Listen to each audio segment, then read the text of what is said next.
Com os dois braços levantados, Romarinho toma distância, praticamente em cima da risca frontal da grande área. Vem com o pé canhoto, Kaique França no centro do gol. Autorizada a cobrança do pênalti para o time da Inter. Tem a chance para empatar o jogo. Partiu para a bola. Romarinho, pé canhoto, bateu. Gol!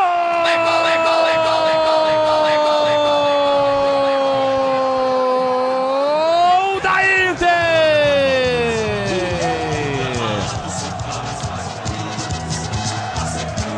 Romarinho tem a 35 estampado na camisa.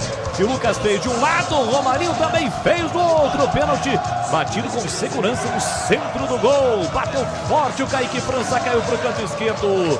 A Inter empata o jogo no brinco.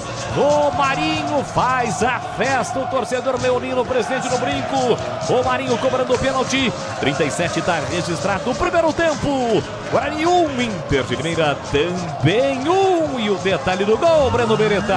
Detalhe é muita categoria e qualidade do Romarinho também, né? De perna esquerda, ele tomou distância, deslocou o Kaique França para o canto esquerdo e bateu no meio do gol.